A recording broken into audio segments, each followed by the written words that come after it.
Morning everyone, I'm Meg from LovenStamps and this is Maker Mornings with Meg, and I have a Party Puffin project to share with you that you are going to love. I had great plans this morning of changing up my streaming service and getting that all set, but you know, the best laid plans, I have to install some things for cameras. So we're with our normal video today, hopefully, which will work well. And I am excited to share this project with you. So Party Puffins, absolutely darling. I've shared several projects with this one already, including our last episode, which was this fun stair-step pop-up card. Ta-da! So we're featuring pop-ups, and the episode prior to that was our puffin card here, which was the, it opens this way, but then it also is an easel card and stands up like this. So lots of fun puffin ideas for you to be thinking of. But today is my favorite. So if you thought those were cute, just wait for today's project. So we are making a triple cube pop-up card, which is one of my most popular projects from the past. I haven't made one for a little while. And I think that the puffins are absolutely perfect for this project because, you know, puffins, they, you know, have that sort of seabird kind of thing. They live in rocks sometimes. Although I did a little tiny bit of Google research, and it turns out that puffins actually live 2/3 of their life at sea and only come to land to mate and lay eggs or something along those lines. So if you are an ornithologist and you have puffin information to share, jump in. Mine is kind of sketchy. So in any case, I'm going to show you how to make the triple cube pop-up, and I'm going to make it simple because I like things to be easy for you guys to make at home. So good morning. Hi, Lois and Tanya, no matter where you're calling from, our Saskatchewan friends. I'm going to flip our camera down and we're going to go ahead and get started. So give me a second to get our camera oriented here. Let's see, so that we have everything facing the right direction, and better days are coming for this, I promise. So I know you guys are upside down. Okay, there we go. And you are backwards, so we will, okay, are you right side up and forwards now? The problem is that when I turn my camera upside down, I actually can't see whether you're right side up or upside down because I can't tell whether I'm looking at the top of my camera or the bottom of my camera. So it looks like you guys are good. All right. And we don't need that cable because that plan didn't work. All right. So Party Puffins, when you start this project, you are going to start off with a piece of cardstock. And honestly, the easiest thing to do is to go ahead and cut your cards, or not cut your cardstock at first. And what you're going to do is go ahead and just score the whole sheet, okay? So I'm gonna pull out my Simply Scored board here and set this down. And so you're going to have your cardstock kind of like this. It'll be longer, there'll be a strip at the bottom, and you're gonna score it, and you're gonna score it at 1 3/4 inches, 3 1/2 inches, 5 1/4 inches, and 7 inches. Okay, so you're going to score all those places, just score all the way down, and then you're going to split your cardstock into strips, and the strips are going to be cut at 3 inches, which is going to be your tall cube part, and then each of the bottom one is going to be 1 3/4 inches each, and these are going to be your side cubes. Okay, so you'll end up with another piece of cardstock that you've scored. Just hang on to that and you can use it for another card. All right, so let me get this pulled over here. There we go. All right, so with that scoring, there are some significant tricks for putting this card together so that it ends up nicely straight. So you can, there are a couple places on this card where you can go wrong and end up with things that are crooked and it doesn't come together. So I'm going to try and point those all out as we go along so that you will not have to worry about those. All right, so we've got our paper here sorted, and now I'm going to go ahead and flip these over to the back side, and I'm just going to give them just a little bit of a pre-fold here. I'm not working too hard at folding them, but I'm going to give them a pre-fold so that you can more easily, missed my score line, more easily see what I'm doing. And right now I have this little leftover tab on my right hand side. Okay, so right here, this is the short tab. All right, now what you want to do is you want to do your assembly of these, and you're going to go ahead and start with the tab here. And I'm just going to do the first one with tear tape so you can kind of see what I'm doing. And then I'm going to do the rest with my Seal Plus because it's the quickest. All right, so you're going to fold these all to the back and you're going to add adhesive. My son was using this for a school project yesterday, so I had to go find it this morning. Gotta love when your kid has, you know, their favorite school supply projects come from your stamping studio. So, all right. So now that you can see where I put that adhesive, I'm gonna flip off the backing here, and we're going to go ahead and close this. Now, this is one of the places where people often go wrong. Hi Sue, hi Margie, hi Kathy. Often what people do is they pick this up and they're like, okay, I'm gonna stick this all together, and it ends up, there's the extreme version. Don't do this at home. But it ends up crooked, and then the whole box doesn't fold right, it doesn't close right, and so forth. So instead of that, what you're gonna do is you, as the expert, are gonna leave this flat. You know that the lines are straight because you scored them on a scoreboard.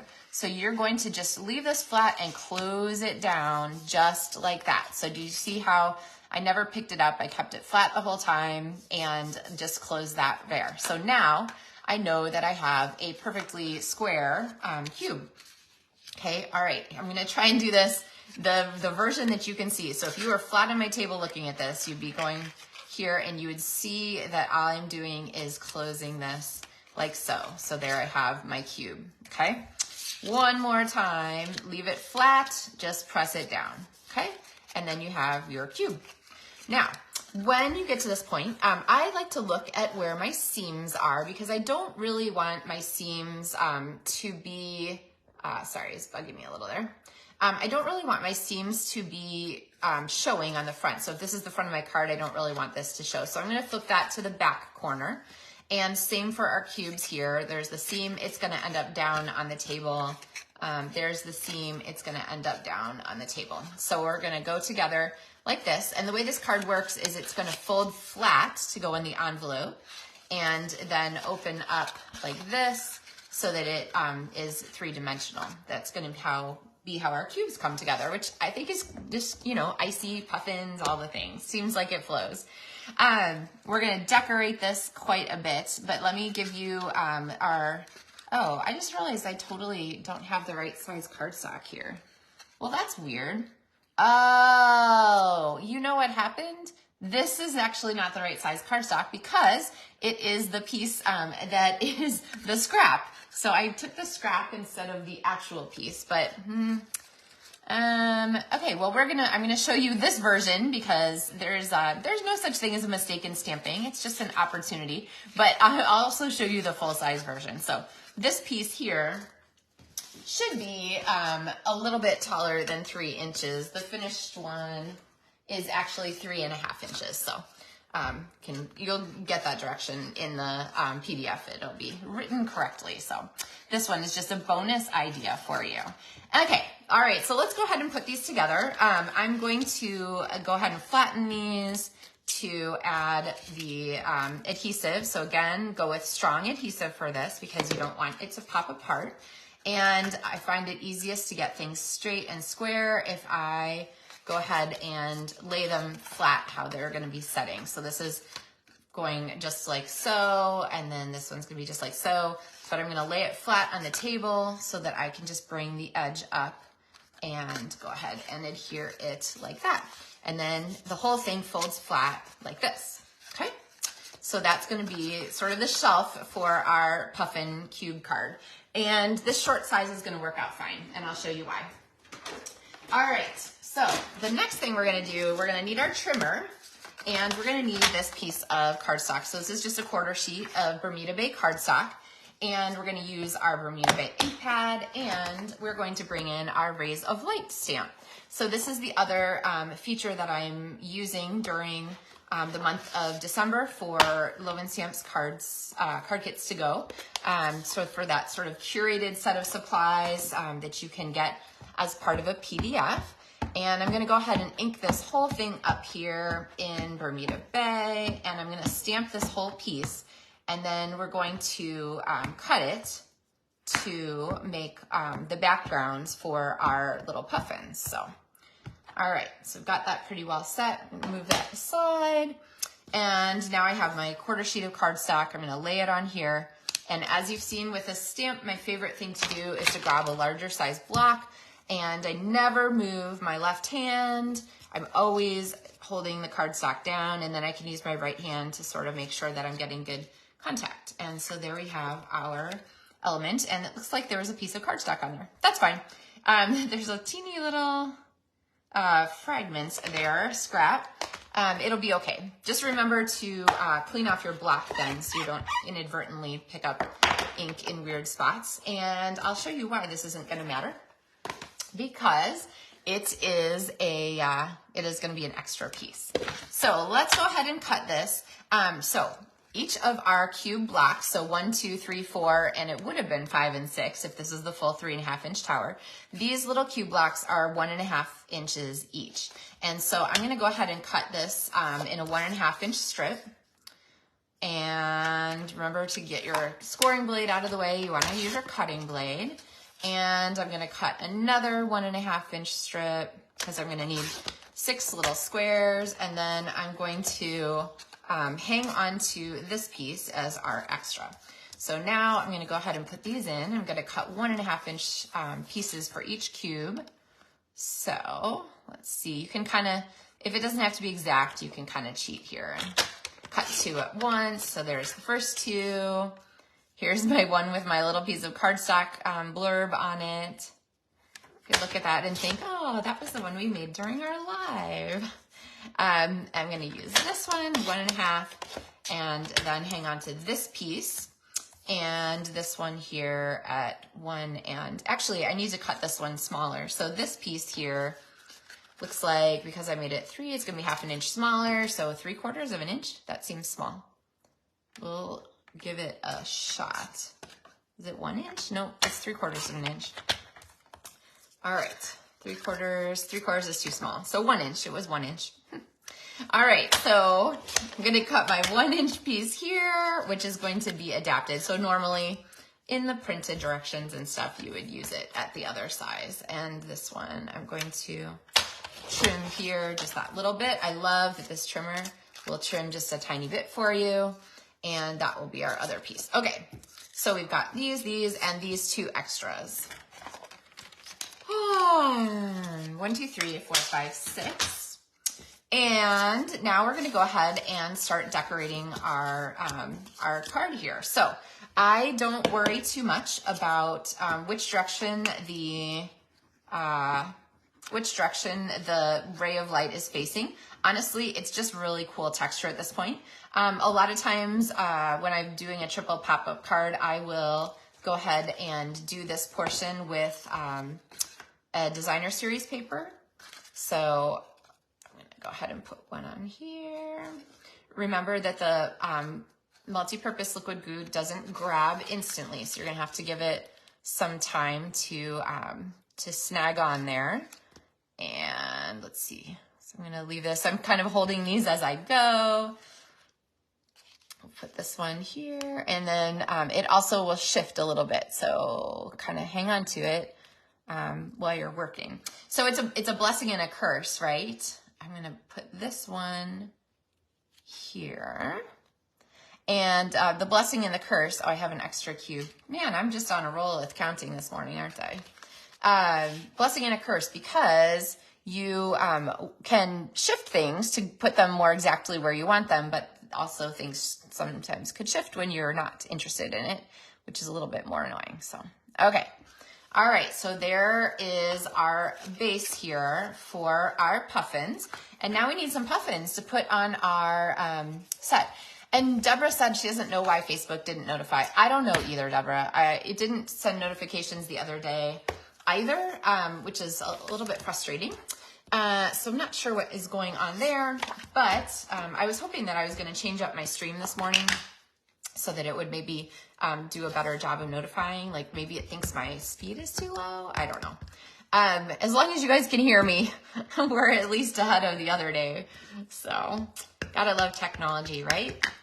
All right, so I'm giving us a couple of fun puffins. I always want to call these penguins. And I'm gonna go ahead and grab our party hat one and our dancing one, and go ahead and stamp these with Memento Black. I need our cake, so we're gonna give ourselves a cake here, and then we're gonna need a strip. And so for our strip, we're gonna do the happy birthday here. So remember, when you're mounting your stamps, go ahead and set them down and then pick them up so that you get them without a wave in them or anything like that. And I'm gonna do our strip here in Calypso Coral. So there's our happy birthday, which is really pretty crooked. And let's see, got another strip handy. Yeah, it'll be fine, we'll trim it. And then here's a fish, because, you know, happy birthday. What do puffins give each other for their birthdays? But of course, puffins' presents are fish. So I'm assuming, right? Like, yeah, we'll pretend that that's it. All right, so I'm going to go ahead and line this up. So one of the great things about the trimmer is that I can see through the grid here and get myself a straight line that is along the lines of what we're gonna, here we go, cut that off, of what I accidentally did. And so now when I go to trim this, I can line up this line here with the other edge of my, one of my grid lines on the trimmer, and that's gonna be a little too tight. Keep it straight, okay? So that gives you a lot of power here in the trimmer to make sure that you can recover from little blurbs such as that. All right, so let's see. Get rid of my trimmer for the moment, and I'll use my scissors here to go ahead and trim the edges. Okay, so now we have our greeting, and we have our puffins, which we're gonna color with our Stampin' Blends markers. So you've seen me do this a couple other times in our videos. And so through the magic of television, I have some puffins already colored here. And I'm gonna do a really quick fussy cut. Somebody on one of the, I think it was on YouTube, somebody commented, "Holy cow, you are a quick fussy cutter." Good thing to practice while you're just kind of sitting around, and yeah, not too bad. And you've heard my strategies. Keep your right hand steady. Only your left hand turns. If you are left-handed, swap that. But probably if you're left-handed, you're used to swapping instructions. So, all right. So we have our party bird. We have our cake. And I'm going to show you how to make tabs so that you can have your birds pop up on your card. So tabs are a pop-up phenomenon that is really common. So I'm going to give you some tips on how to, one of the trickiest parts of those pop-ups is getting your pieces to fit inside your card when the card is closed. So when things are popped up, they often have sort of gallywampus kinds of directions. And those directions can throw the puffins off the edge of your cliff and into the no man's land that won't fit in the envelope. So I'm going to give you some extra tips on sort of how to check that as you're going along so you don't accidentally throw your puffins off a cliff. Although they can fly, so I suppose, you know. Anyway, all right, so we've got our cubes here, we've got our puffins ready to decorate, and we've got those little pieces here that I said to save. Because these are going to be our tabs, okay? Now, I want them to sort of blend into the background, so I'm going to fold them this direction so that when we stick them on our card, the little lines are on there and it's not just a blank space of cardstock. So I always have a tendency to want to fold them the other direction. All right, so we're going to give our puffin and our cake 2 places to kind of hang here. And when you line up your puffins on your tab, you're going to want to make sure that you don't extend below the bottom of the tab, because that would force like the puffin foot to go the wrong direction. So you can only put it down to the bottom of the tab, and you want it all the way to the bottom so that it looks like he's kind of standing there on his rocky puffin shore. And so I like to use dimensionals for this because they're a nice strong adhesive, and they will let me position. So I'm going to put it on here and then come back and add my puffin. Okay, so you see how that is going to stand like that on our card. All right, now this one is going to get our cake, and so we want our cake to kind of have the same little element. We want it to sit down here. Maybe we would make it a little bit off the floor, but it's going to sit down here on this tab like so. All right, and then finally we're going to put our dancing puffin here in the background behind, and then I'm going to show you how to do our greetings, and we're going to do a layered greeting that's really cool, that really makes the most of the card's format. Now, what you want to do is you want to kind of hold these in place and picture them both flat. So you can see here, this is this is less than 4 1/4 inches wide. So I can go off the edge a little bit, and I'm probably going to with our greeting.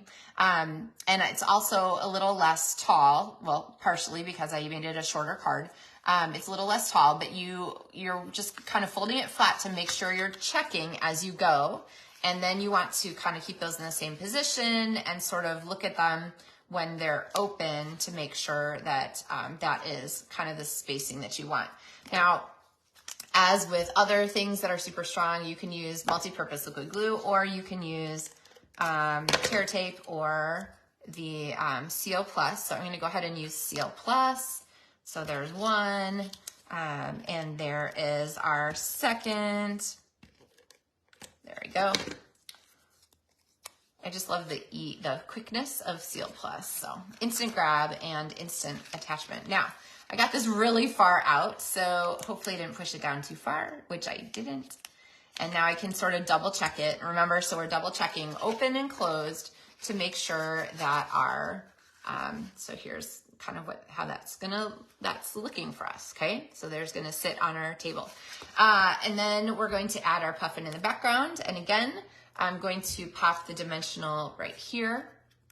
The disadvantage of pop-up cards is that they're kind of hard to film in dimensions like this, okay? So now I have to measure across and make sure that from this edge to this edge, our pieces are still gonna fit, and they are. So here are the pieces so far, but we still need a greeting for this card.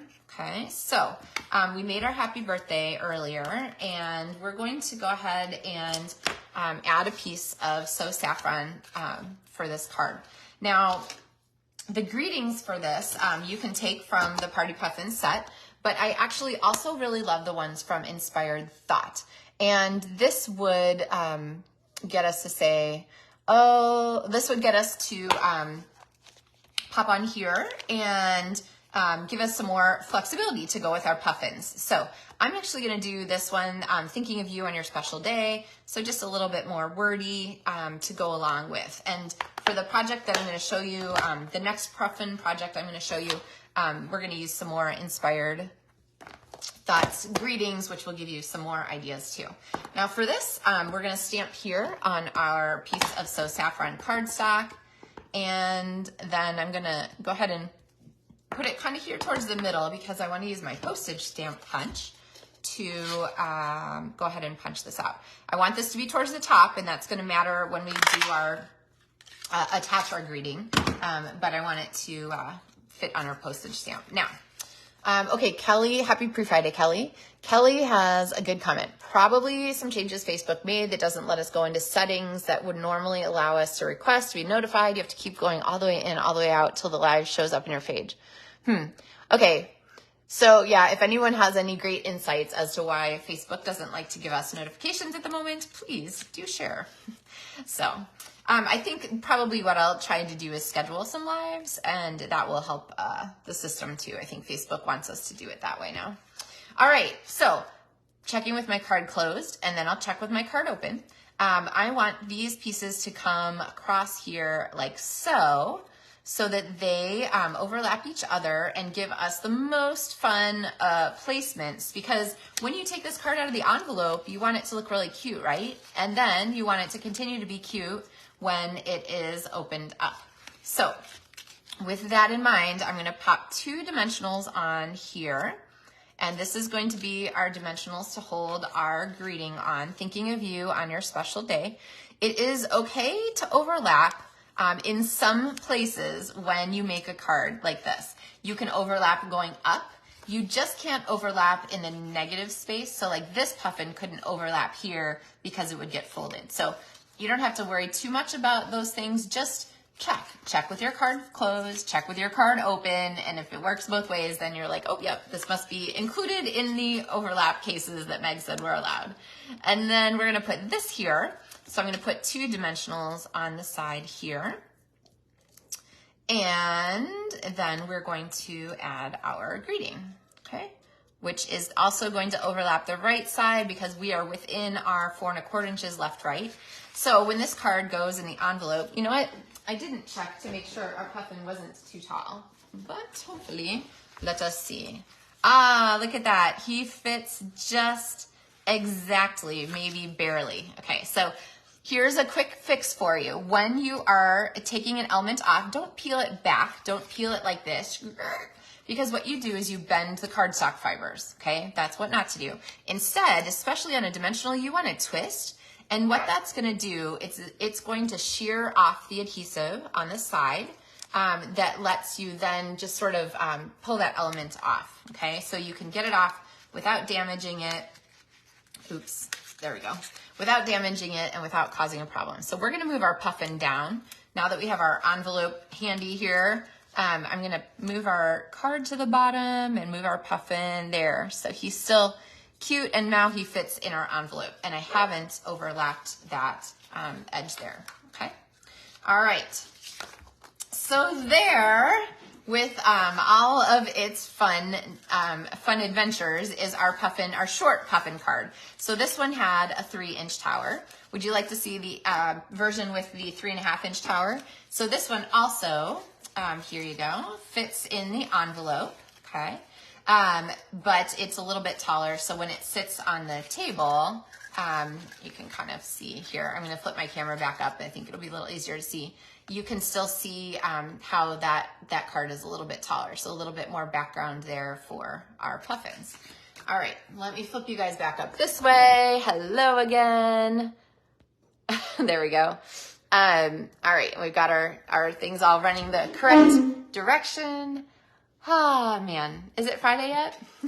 So here are our pop-up puffin cards. So 2 kind of different versions there. And you know that we did so much checking, so we know that everything will close properly here so that it'll fit inside our envelope. Okay, double check your card open and closed to make sure, and then fits on the counter or whatnot here so that you have your cute pop-up puffin card open. All right. Whew. Okay. So I have one more puffin project to share with you. If you have an order that you've placed in December, I sent emails earlier this week with the tutorials for that. If you are placing an order in my online store anytime in December, you'll get the tutorial PDF for these. Otherwise, you can visit my blog post for a little bit more written instruction, and then of course watch the video tutorials. If you are placing an order that's $50 or more, you're going to get 2 card kits to go in the mail after December.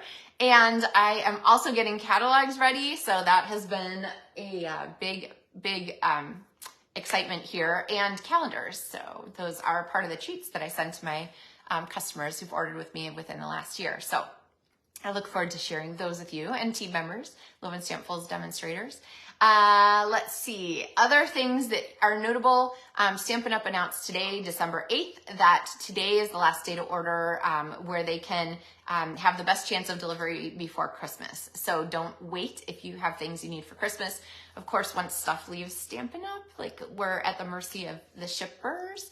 and them doing their best job to get things to you before the holidays. But make sure to check the links in the video description for supplies for this project, as well as things that are available right now on the website with the clearance rack update. There's some great stuff. And the last chance list, because we are about to say goodbye, sniff, sniff, to our July through December mini catalog. But it's good because it's there because we're going to say hello to our January through April mini catalog, which will feel really short with only 4 months of that next book. So you're going to find a lot of cool treasures in there. Anyway, thank you guys so much. If you're looking for the PDF tutorials, there's a link in the video description to visit my LovenStamps card mart on Etsy, where you can get those tutorials for these puffin projects, as well as many past tutorials. Let me know if you have any questions about that. And I will be back on Tuesday with another Maker Mornings with Meg project for you, as we are working on our countdown toward the holidays. So the next project I'm going to share with you will give you some great ideas for last minute treats that you could use if you need little stocking stuffers or things like that to gift for the holidays. So, and in the meantime, if you're like, no, Meg, I can't wait till Tuesday for stocking stuffer ideas, you can always visit my website at LovenStamps.com. And there is, in the ideas portion, there's a link to treats and bags and so forth. And there's a whole idea gallery of all kinds of simple treats that you can make. Lots and lots, like hundreds of ideas in there. So you can check those out. I have been blogging since 2004, I think. So there's almost 20 years of ideas in there. So lots of cool things for you. All right, guys, have a wonderful Thursday, an excellent Friday, a wonderful weekend. I will see you again on Tuesday. Happy stamping.